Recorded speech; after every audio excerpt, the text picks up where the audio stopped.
He needs no introduction, so I'm not going to bother with it. Chael, your podcast seems to be blowing up. You get a little bit more controversial, a little bit more. It's tough for me to say this, but you get a little more loudmouth almost in every one of your next episodes because you get a little more. It seems like you're getting more confident with not worrying about repercussions as much, which is strange because you've never been a guy that worried about repercussions. But like this last kind of piece you put out has raised a lot of people. Like now it's even more polarizing than the most. How is the podcast going from a financial standpoint, and how is it going from a work standpoint? Well, so thank you for saying that. I'm flattered that you listened to it, Frank. And by the way, I'm noticing that beard. I'm assuming you must not want to get through airport security. Is that like your new goal? You want to be detained by TSA? Realizes that because America is kind of we've kind of pussified that we won't racially profile. So as a result, if I look like this going through the airport, they refuse to stop me. Like they rush me through Nice. because they're afraid of a lawsuit, which is kind of stupid. But It would be the opposite of what I would suspect, but I'll trust your word at that. As far as the podcast goes, and you say controversial, and for me, that's just another word for fun. That's a way to have some fun with it. But the business side of a podcast is very interesting. So when I started this, I'm just over a year in. I think I'm a year and a month. And I didn't. When I heard the word podcast, I thought it was two words. I thought it was pod space cast. That's how little I knew about it. And I talked to Stone Cold Steve Austin, who's got a huge podcast and he's doing great. He's got he's got Burger King sponsoring. He's really a mainstream guy. And he said, "Man, you got to get over to this. This is where radio's going. The kids are going to the internet now. They're not sitting in their cars and listening to the radio." And I couldn't relate to that. Frank, you and I are the same age range, and I thought, if I want to hear something, I turn on the radio. If I want to see something, I turn on TV. And I'm behind the times, man. The kids are now doing it all on the internet. They're watching. Their visual stimulation is coming over their iPads and their laptops, their smartphones, and the same thing goes. With listening stimulation, they're going to the internet. So I took Austin's advice, and yeah, it's a good business. so you jumped into it, but you had to have somebody kind of explain the business model and help with sales, whatever. Who's the team that we don't see or don't hear that's kind of putting stuff together for you to make sure that this podcast works every day?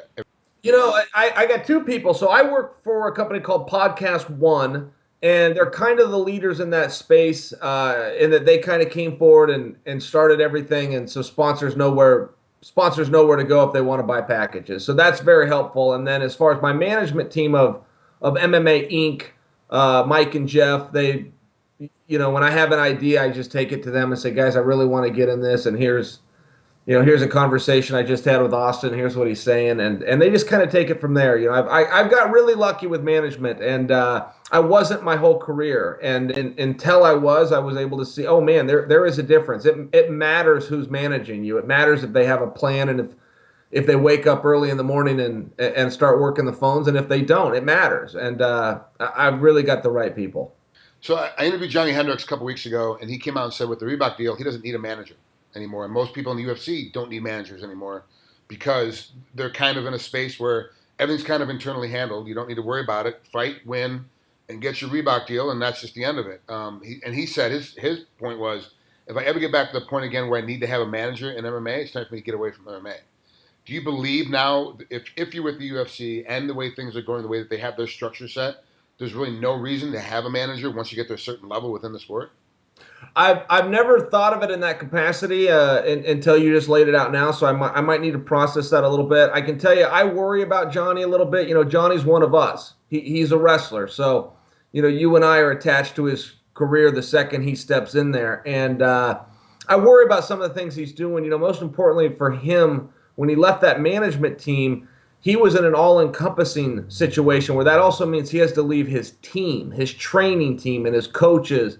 And historically, when fighters start doing things differently, particularly dating back to the boxing era, it doesn't work out. When guys change their recipe and mix things up and get new camps and new atmospheres, it doesn't work out. It does sometimes, but it's pretty rare. And so I've got a little concern there with Johnny, but he was in a contract that needed renegotiated, and it really did. I think it was a really good deal at one point, and I think I think it's really important to honor your deals, and he did. And when it ran out, he just said, "I want to do something else." I was a little disappointed. I thought those guys could all come to the table because he's got really smart guys around him. I thought they could all come to the table and say, listen, the numbers have changed now on your end, so let's change the fee on our end. And I was hoping they could work something out. I like those team takedown guys. That they are really smart, and they helped a lot of wrestlers. They helped Jake Rochelle a lot. Is particularly in the beginning, and some other guys. So I was a little disappointed that worked out, and I'm also a little fearful for Johnny's future. He needs to find a team and get a coach and get to practice every day. Yeah, and not just the Oklahoma State wrestling room, not just up there with John Smith. He needs to be other places, and not just having a boxing coach, but you got to have sparring partners for MMA. Not boxing sparring partners aren't going to help. I read that same interview that you're referring to, Frank, word for word, and yeah, I read what Johnny was saying. I'm going, Johnny, that's either hopefully you're leaving something out, because that can't be the plan, to work your ass off in a wrestling room and then go hit mitts, man. You got to have a better plan than that. Of course, the venison debacle. He's blaming venison for not making weight, but Johnny's just a guy that and I actually talked to Matt Hughes this last weekend here in Hawaii, and he was saying that Matt's not quite there, but he's becoming more like a Joe Rogan, where he goes out and hunts, takes the whole animal in, and eats every bit from rooter to tutor, eats the whole thing, and then goes out and gets some more. Now he still has a supplement with grocery store shopping, but it's healthier. And Johnny kind of went to, hey, I hunted a bunch of venison, I killed it, and meted it out myself, and this is what I went to, and this is the reason why I couldn't make weight. I'm sorry, man. Just my opinion is, like, Johnny, you're a 170 pounder. If you're walking around at 200 in between fights, that's way too big. Like, you got to put yourself on a better diet. What are your thoughts on that? Yeah, that's right. Johnny was even getting up to 215 and 218 reportedly by himself. He was reporting those numbers, and I was a little bit excited when he missed weight in this regard. I really thought they're not going to give him another chance at 170, and we're going to see Johnny Hendricks at 185. And the parity of him at 185, I think it's really interesting. He would have some height issues right off the bat. He's a little short for that weight, so he might have some struggles, but the parity is solid, and I think 185 is an easier weight class. I just am a firm believer, and again, this comes from our wrestling backgrounds, but the best guys are the smaller guys, and it moves up, and it just gets easier the heavier you go. And I think that fighting's the same way. I think 185, as great of a weight as it is a little softer than 170, and I think he'd be a lot of fun there. But he's one of those guys. He's got a little touch of that Anthony Johnson to him, where it doesn't matter the weight class. He's going to make it hard on himself. Johnny would do that. Yeah, I mean, if he's making 218 at 170, he'll be 222. Trying to make 185, and that's just exactly. That's ridiculous. Right, he'll have more venison, and then he'll be putting the venison in a bun covered with cheese. I mean, you can just see where his mind would go. He loves to torture himself, and sometimes it's like, hey, Johnny, there's an easier way, man. You don't have to kill yourself every day. But he's got that mindset. He's a good old boy, and he does it his way. Old habits die hard, man. All right, let's talk about Ronda Rousey. She came out and finally said that she's sad after her first loss, like any human being is. If you competed and you get your first loss, you fall apart. Will Ronda Rousey come back, and will she be worth a shit when she comes back?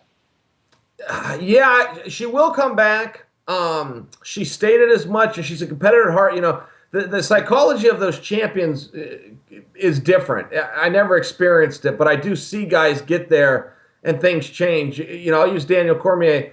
Daniel Cormier was anything to get to John Jones. John didn't want to fight him, and Daniel just couldn't believe it. As a competitor, you got to fight anybody. I can't understand this. And now that he's the champion, now he's starting to say the same things back to John. Well, I'll consider this date, and let's see how I'm feeling, and I'm going to take some time off. So, once you get there, it gets a little bit weird. And Anderson Silva did this, where every fight was going to be his last, and as soon as he got beat, he was ready to sign a big 8-fight contract. And Ronda's doing a little of that. To rewind just a month ago before that fight, she was talking about, well, this could be my last one, and I'm looking for an exit strategy. And now that she got beat, she wants back in there. So that's just kind of the mindset of a real competitor, and she is. As far as will things be different, absolutely not. This fight wasn't in the realm of competitiveness. I mean, it wasn't tit for tat or a Hughes versus St. Pierre situation where the champ gets caught and rattled and just can never recover. This was a really one-sided beating, and the fight where they're looking to target her for is UFC 200, which is in July. Well, geez, that's only 7-8 months away. I mean, as a competitor, that may sound like a long time, but it's not. And to close a gap in 8 months is really hard. And she's not looking to close it right now. She's out for another month just with her injuries that she disclosed to us today. You know how that goes. If a doctor says a month, it turns more into 6 to 7 weeks, and then she's got a movie booked too, and she's going to be on a movie for 3 months. So I think emotionally and mentally a break will be really good for her, but physically you don't get better by not doing something. Is she? We both have come out and said she's kind of was built up by the media. The media pushed it too quick, and I've said she's 5 years ahead of everybody else, and she ended up really only being 2 years ahead of everybody else by the time Holly got a hold of her. And I still believe that Holly wins 8 out of 10 times that fight, but the next fight, say things come together, she fights in July. That could be the 9th fight. That could be the 10th fight where Ronda kind of pulls one off. And it's interesting to see that kind of fight come together. But I agree with you. I think it's gonna happen. I don't think Ronda's gonna catch up. Is she really all media hype? Like, is it now that you've seen the loss come out of her? You've seen how she reacted with her face being cut with the pillow coming in from the airport, and how the first picture that comes out is until Thanksgiving a month later, and it's her mom puts it out. She's kind of been real underneath the radar kind of thing. Do you think it is really all media hype, even though she's such a stiff competitor? Is she really going to live up to now kind of what we thought she was as a champion now in a defeat, trying to make her run back into the title hunt? Well, I think the gap between her and the next best gal is pretty big. I think she's number 2 by a pretty good amount. And, so it's not as though, listen, it was all fake and phony. But yeah, there was a lot of media hype there. The sport of judo is just not very good for combat. There's never been a judo practitioner. There's never been a judo practitioner to be the champion of the UFC. That's never happened. There's never been a judo practitioner to be the number 1 contender. There's never been a judo player in a contenders bout. The UFC will hold 53 events this year in 2015. They have a main event on every one of those shows. So 53 shows, not one of them was a judo player. Judo sucks. And if I told your listeners the history of judo, they go, man, he's right. I had no idea it was such a bad sport for comeback. So with that in mind, that isn't a knock on her. It's actually meant as a compliment. She took these limited skill sets. She took a sport that's never won, and she was so determined, and she was such a good and seasoned competitor of able to make a weight class and compete under a predetermined rule set and scoring system. And she went out there and she dealt with the pressures and she got her hand raised anyway. And because she was such a great competitor, that separated her. But her skills are very limited. Even when you hear other fighters talk about, oh, she's so great, you never hear one fighter say, well, I'd really like to know what she knows. I really hope she puts out a technique video someday. There was none of that involved. That was all created by the media. Like she had some secret recipe. Those skills are very basic at best, but her ability to compete and her desire did set her apart. Yeah, I think I agree with you. I think she's number 2. I think Miesha Tate's number 3. And right now, just unfortunately, there's a big gap for Miesha. But now with Holly Holm being the champ, and we all know styles make matchups, she can all of a sudden be in the hunt. Miesha can be in the hunt and all of a sudden be a champ for a second or two and then have to fight Ronda again and then lose the belt. And be one of those kind of, A beats B, B beats C kind of thing. And Frank, that's how Ronda's going to have to get the belt back. I think Ronda can be champion again, but I fully agree with what you just said. She's not going to beat Holly. She's just not going to beat Holly. But if Holly can drop the strap to Miesha, if she can, there's this talk of Cyborg. There's the next girl coming up through there, whoever that might be. If she can drop the belt, Ronda could definitely get back in there. But as far as that Holly problem she's got, those gaps, it's just a really big gap. Yeah, huge gap, and too much for someone to jump into, especially in 8 months, if that's the rumor they're going to stick with. Last question before I let you out of here, McGregor Aldo. We're coming up on it. Where do you see this fight? How do you see this fight breaking out? So, in really big fights, in huge fights, and this fight is being billed accurately so as the biggest fight in featherweight history. It will do that for sure. I personally believe this could be the biggest fight in UFC history. We won't know that until the Monday morning afterwards when the numbers come in, but I think it's that big of a fight, and it is an international affair. I mean, you've got the biggest star in Ireland, you got the best current fighter out of Brazil, and they're fighting on American soil. So you've definitely got these 3 different regions, and I mean, that's a good recipe for some pretty big success. So with that in mind, I've never seen a fight of this magnitude, Frank, on any level. Wrestling, boxing, MMA, I've never seen a fight where both guys are so sure they're going to lose. every time you have a huge fight, the guys are just positive they're going to beat the other one. Look, Jose Aldo, without question, is scared of Conor. He's already pulled out of this fight once. He's pulled out of a total of 5 fights. If I'm Dana White, I'm not sleeping easy until they walk to the ring. I'm not sure Jose Aldo is going to make weight. That's my own personal opinion. I'm not sure he's not going to pull something at the absolute last second to try to get out of this.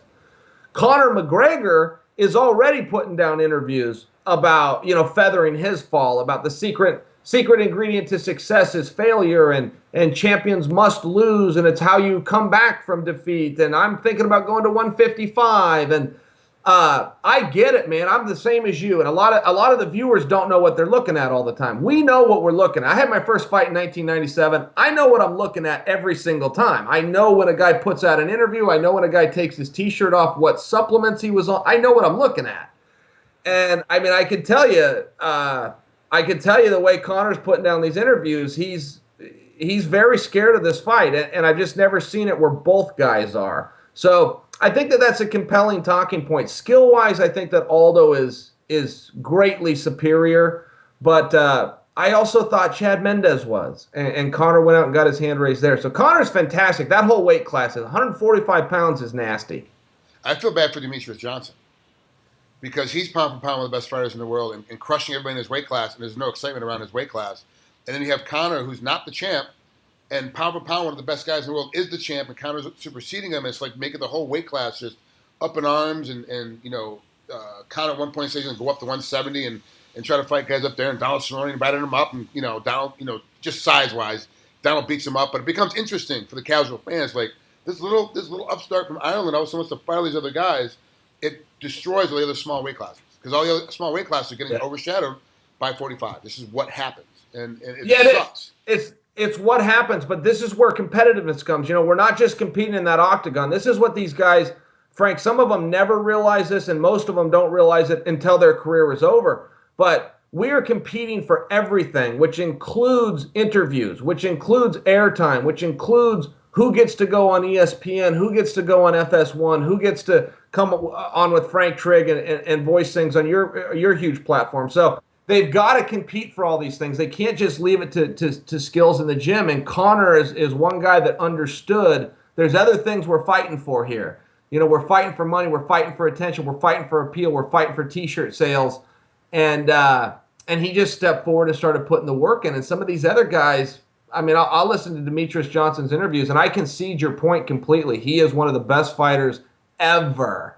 But he doesn't understand the other aspects of it. So he will be remembered as one of the best ever, but he'll be remembered, much like guys from our background of wrestling, he'll be remembered by very few. Yeah, and that's unfortunate because really he is absolutely one of the best guys, one of the best men that you can ever meet out, publicly, and then a great competitor, and then just no hype. He just doesn't know how to sell it. It's almost like the UFC should really hire a PR machine for all their champs and teach them how to hype up their own fights. Because Holly Holm's going to have the same problem. I said Holly will be a champ almost as long as Ronda is, depending on how the matchups go up. But no one will ever grab onto her like they did Ronda, because Ronda talked noise, told you how she was going to beat you up, went out there and did it. And Holly's just too nice. She's just too nice of a person, and it comes off in an interview. She's just so nice, and she's so quiet, and like the fans aren't going to get hype behind that. They're just not. We had it one time, and we did follow it, but then we got bored with it in GSP. When GSP was doing it, we're like, wow, this is amazing. But then at the end of it, really at the end of his career, we're kind of like, I'm getting kind of bored of this. He's going to go out there and beat a guy up for 5 rounds. It's kind of cool. He's going to be, very respectful and very humbling at the end of the fight and say how good the competitor was and then walk away. It's like, well, I can't get excited. I'm not going to put money down on the betting line for that kind of person. So, right. Man, it's crazy. But, Chael, I'm so happy you're doing so well. Like, it's great to see you run through, and your podcast is jumping up. And then every time I talk to you, you're kind of moving on to some other place or going to do another appearance someplace else. What do you have coming up next, like as far as appearance-wise or seminar-wise or anything like that? So I got a pretty fun couple of weeks. I've kind of been homebound lately. I was, before I went through my storm, I was living in a hotel 4 days a week and traveling. It was a big pain in the ass. And then as soon as it's done, you miss it, right? I'm one of those guys. I can never be happy, Frank. The grass always is greener on the other side of the fence for me. I have like this pessimistic outlook, and there's nothing I can do about it. Okay, so with that said, I've been a little bit homebound, and so now I've got a 2-week trip. I leave tomorrow. I go out to Las Vegas, my favorite place to travel to. I go to Las Vegas for a week for ESPN to cover the McGregor fight, and then I stay for a week to work with NBC and the World Series of Fighting, who are going to have a fight the next week at the Cosmo. So I kind of get to do 2 weeks in Vegas. My wife's coming out, my mom's coming out, and then what's even cooler is it also coincides with the U.S. Open for wrestling.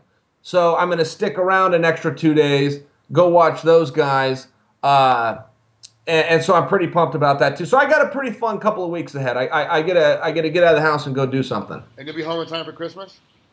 I'll be home in time 5 days early for Christmas, and I've got all my shopping done. So, as kids, Christmas is the greatest thing in the world, but as adults, Christmas is a lot of work. So for right now, yeah, I got everything done. I'm ready to go. What'd you get your wife for Christmas? Can you say, or are you trying to keep it? Yeah. She won't watch this interview. She's seen enough Chael interviews, so she'll never know. She wanted a purse, a specific purse. She even sent me the link to it like 3 months ago. I told her it was, too expensive to throw her off the trail and bought her the purse. And it wasn't some superstar purse. That's what I said, so she could at least have a little surprise on Christmas morning. Nice. Good for you, Chael. Good job.